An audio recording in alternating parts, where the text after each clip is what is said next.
Hello everyone, so I just took some pictures of my tea setup and of my gaiwan, and I got some cool reflections. So yeah, I'm going to be showing you my process of editing these pictures. So yeah, let's get into the video.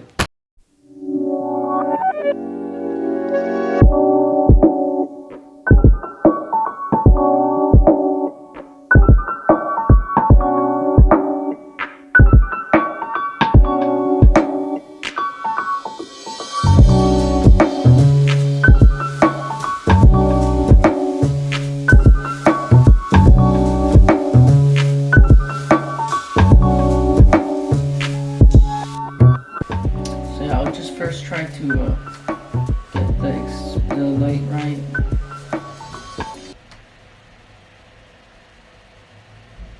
I think I'll increase the highlights.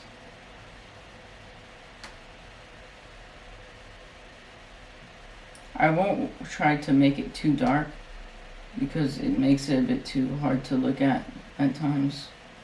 So yeah, I'll increase the whites because it makes the gaiwan a bit shinier. I think, yeah, that's good. And then of course I'm gonna make it a bit warmer, because if I make it like too warm, it's just gonna look horrible. So I'm trying not to make the the gaiwan itself too warm, because it looks kind of weird when it's warm because it's a dark cup. I think I'll add a tiny bit of purple and then add up the vibrance. Yeah, I think that's good. I'll decrease the warmth a bit because it's kind of getting a bit annoying. Yeah, over here I'll try to reduce it. Over here.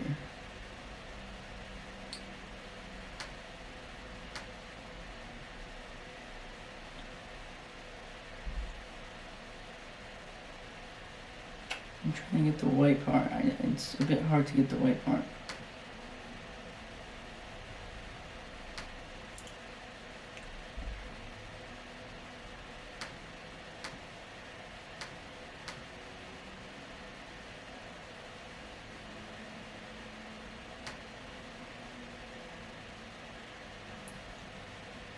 Any of these colors don't apply to it because they're not in the picture, but when you get it, it makes a huge difference. So yeah, I'm just gonna increase the luminance of the tray.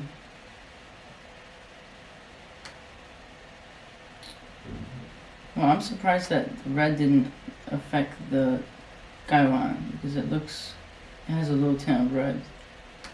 So I'll make the texture a bit more to clarify it a bit, and then the clarity, yeah, I'll decrease the clarity a bit. Yeah, I won't dehaze it at all.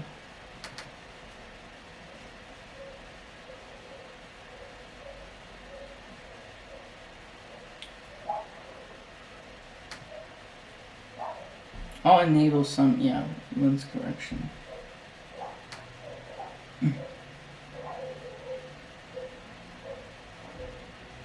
Wow. That just makes it wider or more narrow. Lens vignetting. Yeah, I think that looks good.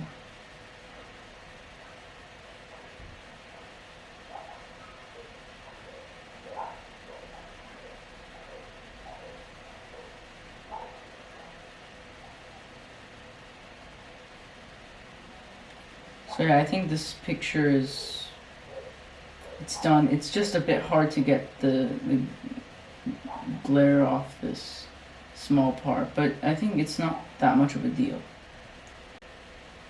So let's see if this one's good. No, this one looks okay, I think. Actually, no, it's not completely in focus. No. I actually took a picture of the painting that is in my room that actually was getting reflected off of. So I'm just gonna make this a bit better. Yeah, the highlights are definitely changing the wall color, the luminance of the wall.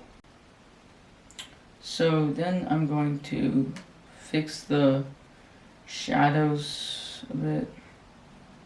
But I won't try to affect the painting too much because that makes it a bit too... Oh wow, the whites are changing. Towards the end, the whites make the biggest action.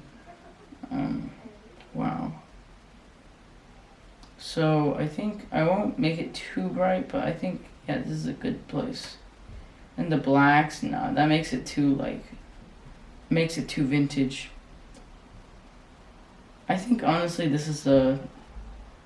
I think the blacks are a bit too... Yeah, that's better. Okay, so now I'm going to go to the next one. Yeah, that's not really good. Oh, that I really like that one. Let's see. I think I'll edit this one, yeah. The exposure is definitely too high. So I'm going to fix the highlights. Make the background a bit darker. I mean, that basically does nothing, even though it looks like it's doing a lot. Oh wow, that does a lot. So the shadows, I want to decrease it a bit because it adds depth to it. And the whites, yeah, I'll increase the whites. Yeah, that looks really good. Then the blacks, yeah, the pictures that are good are towards the end. So if you're still watching, thanks a lot. So then the blacks, I'll just change it a bit so it doesn't change too much. Yeah, I think I'll change the temperature and make it a bit warmer. I think I'll make it have like a little purple tint so it looks... I think the green one just makes it look too weird. It's just, I don't know. Just, yeah. I think it just looks more fresh with the purple tint. So then I'll increase the vibrance. I'll take it down a bit. And I'll just leave the saturation at 0 because it does a lot. So then I'll make the texture higher. I won't vignette it at all because the corners are perfectly put. Like they're not too dark or too white.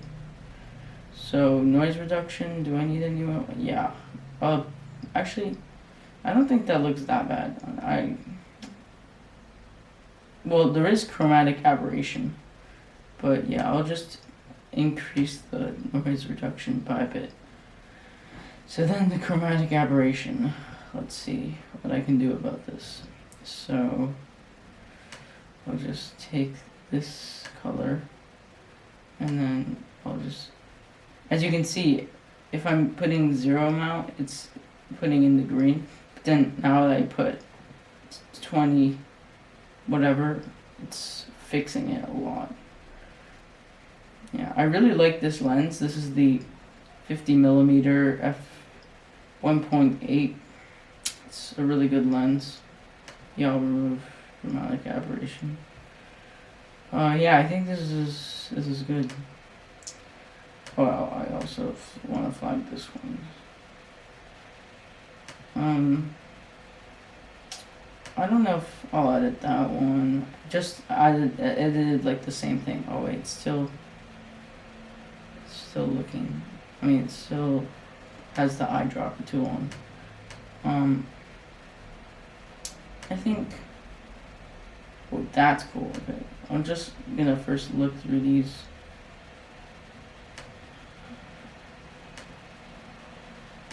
Those two are pretty cool. There isn't really any reflection, but I think it's pretty cool.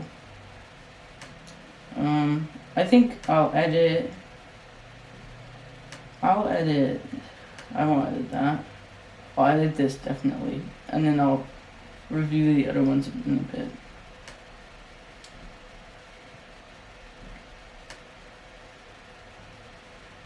yeah, there. So shadows, yeah, I'll decrease the shadows. If I increase the shadows too much, it makes it look a bit too desaturated, and like it makes the depth just look not good at all. Oh wow, the whites definitely make it look warmer and brighter. Yeah, I'll create depth by making the blacks a bit darker. Actually, I think I'll adjust the blacks a bit. I don't know. I'm thinking kind of like cool and green. Nah, it doesn't really work in here. Actually, yeah, that works. Yeah, that works. Then I'll add some vibrance. Okay, then some saturation. I won't add too much saturation. Texture, okay, a bit. Whoa, that looks cool. Oh no, I can't. Oh wow, that's cool. Oh, I can't tell if that's over there. I can't tell if that's chromatic aberration or reflection. That's the problem with reflections, but I don't think it's that visible from here. Okay, so honestly, I'll just leave it at that. I mean, this actually builds on to the depth. I think it actually makes it look cooler. It looks like there's like a I mean, like something's shining on it. Like, makes it look pretty cool. So yeah, I'll just leave it there. I'll definitely flag this one. Look, this one looks amazing. So yeah, and should I edit this one? Nah, I won't edit that.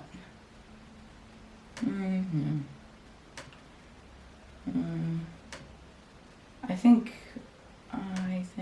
yeah, I'll edit that one because that one shows the whole thing. So I'll lower the exposure down. It's a bit overexposed. So the highlights, they don't control that much. Yeah, I'll just reduce it a bit, like, because it makes it look more real. And the shadows, yeah, I'll make that lower to add depth. And the whites make it brighter, and it also pops this a bit, so that's why I added it a bit. Oh yeah, that looks good. Yeah, that makes it look cool. And I'm feeling kind of cold, you know. Yeah, I'm feeling that. So then add a bit of vibrance, saturation, just a tiny bit, slow tint. And then you can see over here, it's like more out of focus and more saturated when it's away from the focus points. So it makes it look really cool. I think I'll add a bit of texture just to make it more clear. Then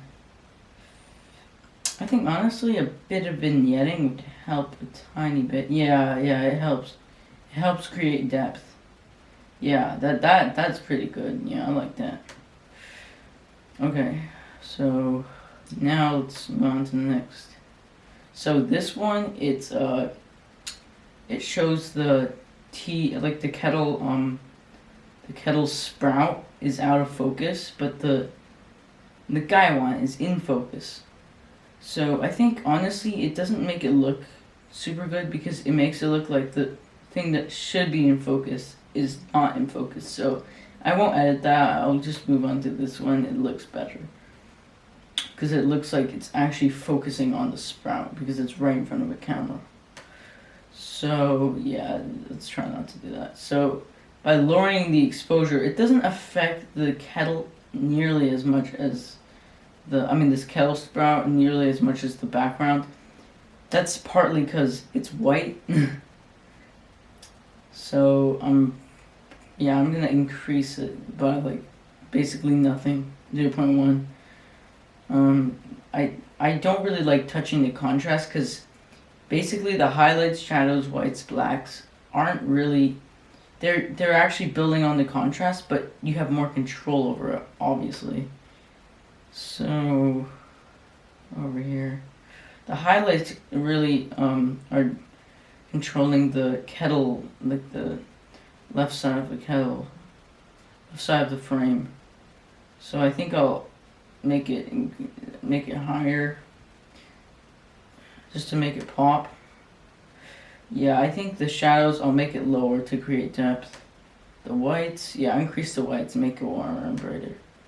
And the blacks, I won't decrease it too much. As you can see over here on the histogram, when I decrease it, it really, like, it starts decreasing so much when I start going at 40, negative 40. It's just like, it rapidly, like, becomes darker. So yeah, I think I'll leave it at that. Temperature, I'll make it warmer. I'll make it warmer. I think I'll make it purple. Can make it pop. Then I'll increase the vibrance a bit. I'll desaturate it a tiny bit because it's a bit too saturated, as you can see. Yeah, I think that looks pretty good. Then add on to the texture. Well, that looks pretty good. And the clarity I'll add on to a bit. Yeah, that looks really sharp. That's like tack sharp. Is there any chromatic aberration? Oh, there's noise. Oh man, there's noise. There's some noise. Yeah, see, I'm reducing a lot of noise. Yeah, that helps a lot. So then the remove chromatic aberration. I don't know if there is any. I think there's a bit. Yeah, there's a bit over here. Okay, let's go. So over here. Yeah, I'll just increase that. Let's see. Let's hope. Oh yeah, that worked. Okay. So, yeah, that's. I'm actually pretty proud of that. Okay, so yeah, thanks so much for watching. I hope you learned something from this. This is how I edit my own pictures.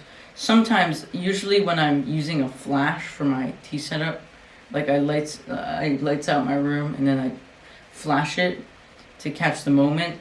Then I use my tea preset, but I think just editing it from scratch is much better for the.